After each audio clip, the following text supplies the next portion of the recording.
ትናንትና ስትሮክ በተመለከተ የሰራሁት ቪዲዮ ላይ አንድ ጥሩ የሆነ ጥያቄ ተጠይቄያለሁኝ። እሱም ምንድነው ስትሮክና ሀርት አታክ አንድ ናቸው ወይ? በስትሮክና ሀርት አታክ መካከል ያለው ልዩነት ብታስረዳ የሚል ጥያቄ ተጠይቄያለሁኝ። በጣም ቆንጆ ጥያቄ ነው። ሀርት አታክና ስትሮክ በባህሪያቸው ተመሳሳይ ናቸው። በበሽታ ኔቸራቸው ተመሳሳይ ነው። ልዩነታቸው ምንድነው? የሚከሰቱበት የሰውነት ክፍል የተለያየ ነው። የተለያየ የሰውነት ክፍሎቻችን ነው የሚያጠቁት። ሀርት አታክ ስሙ እንደሚነግረው ሀርት ስለሚል ልባችን ላይ ነው የሚከሰተው ይሄ ችግር። ስትሮክ ደግሞ አንጎላችን ላይ ነው። ሁለቱም የሚከሰቱት እነኚህ የጠቀሱት የሰውነት ክፍሎቻችን ጋር ደም በትክክል መዘዋወር ሳይችል ሲቀር። ሀርት አታክ የሚከሰተው ለልባችን ጡንቻዎች ደም የሚያደርሱ የደም ስሮች ወይም አርተሪዎች ብሎክ ሲደረጉ የሚከሰት ችግር ነው። ስትሮክ ደግሞ ወደ አንጎላችን ደም የሚያደርሱ የደም ስሮች ወይም አርተሪዎች በርስት ሲያረጉ ሲበጠሱ ማለት ነው። አለያም ደግሞ ብሎክ ሲደረጉ ሲዘጉ ወደ አንጎላችን ኦክሲጅን የተሸከመ ደም መድረስ ስለማይችል አንጎላችን የኦክሲጅን እጥረት ገጥሞት የምግብ እጥረት ገጥሞት ሊሞት ይችላል። በተመሳሳይ ሁኔታ ሀርት አታክም ወደ ልባችን ጡንቻዎች ደም የሚያደርሱ በተለይም ኦክሲጅን የተሸከመ ደም የሚያደርሱ የደም ስሮች በመደፈናቸው ምክንያት ብሎክ በመደረጋቸው ምክንያት የልባችን ጡንቻዎች በቂ የሆነ ኦክሲጅን የተሸከመ ምግብ የተሸከመ ደም ወደ ልባችን ጡንቻዎች መድረስ ባለመቻሉ ምክንያት የሚከሰት ችግር ነው። ይሄ ችግር ቶሎ መፍትሄ ካልተፈለገለት የልባችን ጡንቻዎች ሊሞቱ ይችላሉ። ሀርት አታክ በእንግሊዝኛ ማዮካርዲያል ኢንፋርክሽንም ይባላል። ስለዚህ የሀርት አታክ ወይም የማዮካርዲያል ኢንፋርክሽን ምልክቶቹ ምንድናቸው?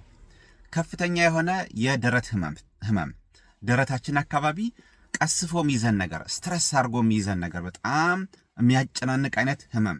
እንደውም አንዳንድ ሰዎች ምን ብለው ይገልጹታል? ደረቴ ላይ የሆነ ዝሆን እግሩ ያቆመብኝ፣ ዝሆን የረገጠኝ አይነት ነው የሚሰማኝ። ከፍተኛ የሆነ ፕሬሸር ያለው ነገር ነው የሚሰማቸው።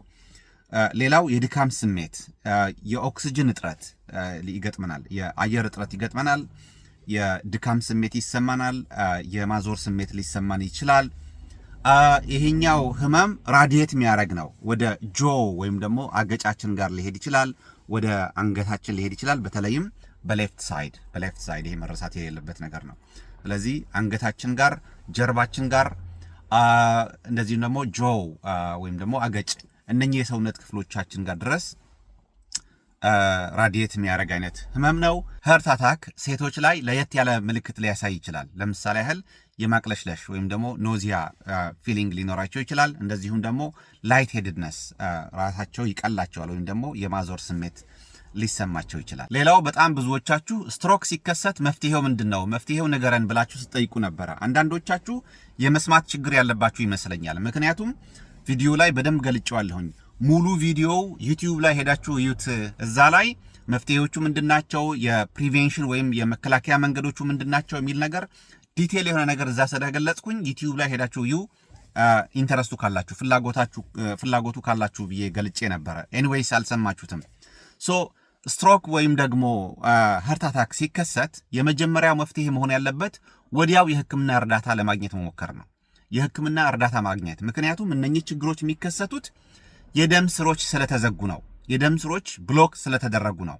ስለዚህ ይሄ ብሎክ ያደረገው የዘጋው ነገር መከፈት አለበት። ስለዚህ የስትሮክ ወይም የሀርት አታክ ምልክት ስታዩ ወዲያው የህክምና አገልግሎት ማግኘት ወይም ደግሞ በአቅራቢያችሁ ወደሚገኝ የህክምና አገልግሎት ጋር መሄድ፣ የ911 አገልግሎት ማግኘት የምትችሉ ከሆነ፣ የአምቡላንስ ሰርቪስ አገልግሎት ማግኘት የምትችሉ ከሆነ ወይም ሊያደርሳችሁ የሚችል ሰው ካለ ያን ተጠቅማችሁ ወዲያው የህክምና አገልግሎት ማግኘት ነው። ምክንያቱም እነኚህ ችግሮች የተከሰቱት የደም ስሮቻችን ስለተደፈኑ ነው። ስለዚህ የተደፈነው ነገር በባለሙያ መከፈት አለበት። ካርዲዮሎጂስት ወይም ደግሞ በዚህ ሙያ የሰለጠኑ ስፔሻሊስት ዶክተሮች አይተው መርምረው አረጋግጠው መክፈት አለባቸው። ስለዚህ ከዚያ በኋላ ሌሎች ህክምናዎች ሊቀጥሉ ይችላሉ። አሁን ግን ይሄ ሜዲካል ኢመርጀንሲ ነው። ሜዲካል ኢመርጀንሲ ነው ማለት በህይወት የመኖር ያለመኖር ትግል ውስጥ ገብታችኋል ማለት ነው። ስለዚህ የመጀመሪያው ነገር በህይወት እንድትቀጥሉ የማድረግ ስራ መሰራት አለበት። ከዚያ በኋላ ደግሞ ተከታታይነት ያለው ህክምና ይቀጥላል። አንድ ሰው የሀርት አታክ ወይም ደግሞ የማዮካርዲያል ኢንፋርክሽን ምልክት ካያችሁበት ምንድነው ማድረግ ያለባችሁ? ምልክቶቹ ቅድም የጠቀስኳቸው ናቸው። የደረት አካባቢ መጫን ወይም ህመም ወይም መታፈን፣ የአየር እጥረት፣ የድካም ስሜት፣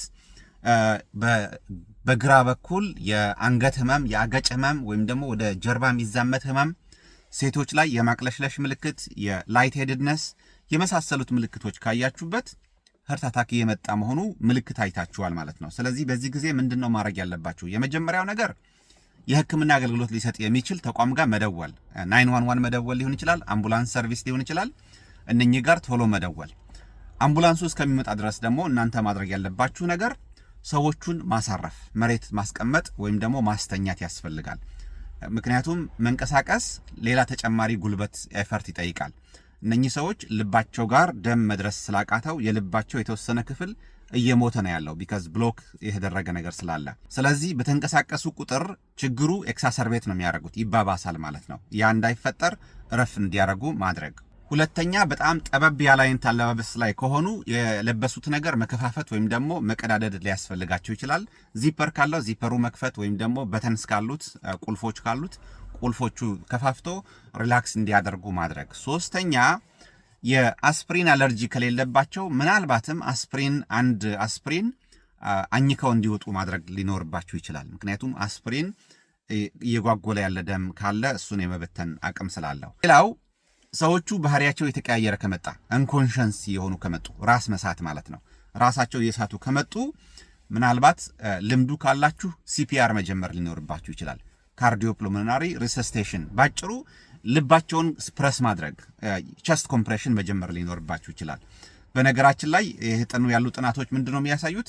ልምዱ ባይኖርን ራሱ አንድ ሰው ራሱ የሳተ ከመጣ ጀስት ቸስት ኮምፕሬሽን ዝም ብሎ ደረቱን ወደ ታች ጫን ያደረጉ ማቆየት በራሱ የተወሰነ የደም ዝውውር እንዲኖር የማድረግ አቅም አለው። በዚህም ሁኔታ የሰዎቹን ህይወት የመታደግ የማትረፍ እድል ሊገጥም ይችላል። እነኚህ ችግሮች እንዳይከሰቱ እንዴት ነው የምንከላከላቸው? ፕሪቬንሽኑ ምንድነው? ሀርት አታክ ወይም ማዮካርዲያል ኢንፋርክሽን እንዳይከሰት፣ እንደዚሁም ደግሞ ስትሮክ እንዳይከሰት። እነኚህ ችግሮች እንዳይከሰቱ መንስኤዎቹን መከላከል ነው። የደም ስራችን እንዲጠብ የሚያደርጉ ሌሎች ችግሮች አሉ። ለምሳሌ የደም ስሮቻችን ውስጥ የስብ ክምችት መኖር፣ ፕላክ ፎርም ማድረግ ማለት ነው። ስብ ወይም ፕላክ የደም ስሮቻችን ውስጥ ለረጅም ጊዜ ቢውልዳፕ ያደረገ ወይም ደግሞ የተከማቸ ከቆየ በጊዜ ሂደት ይደፍናቸዋል። ይጠቡና የደም ስሮቻችን ከሆነ ጊዜ በኋላ መደፈን ይከሰታል። ስለዚህ ይሄ ፕላክ ከየት ነው የሚመጣው? ከአመጋገባችን፣ ከላይፍ ስታይላችን፣ ከኑሯችን ሂደት ጋር ተያይዞ ሊመጣ የሚችል ነገር ነው። ሌላው የደም ስሮቻችን እንዲደፈኑ ወይም ብሎክ እንዲደረጉ የሚያደርገው ችግር ክሎት ነው። የረጋ ደም ወይም የጓጎለ ደም ከሆነ የሰውነት ክፍሎቻችን በመዛመት ወይም ደግሞ በመንቀሳቀስ አንጎላችን ውስጥ ወዳሉ የደም ስሮች ጋር ሄዶ ብሎክ ያደርጋቸዋል ወይም ይደፍናቸዋል። ወይም ደግሞ ልባችን ጋር ደም የሚያደርሱ ለልባችን ጡንቻዎች ደም የሚያደርሱ አርተሪዎች ወይም ደግሞ የደም ስሮች ጋር ሄዶ እነሱን ይደፍናቸዋል። ስለዚህ ሰውነታችን ውስጥ ክሎት ወይም የደም መርጋት እንዲፈጠር የሚያደርጉት ችግሮች ወይም መንስኤዎች ማስወገድ ያስፈልጋል። ዘወትር የሕክምና ክትትል ማድረግ ያስፈልጋል። የኮሌስትሮል መጠናችን ቼክ መደረግ አለበት። የስኳር በሽታ ታማሚ ከሆንን መታከምና መቆጣጠር ያስፈልጋል።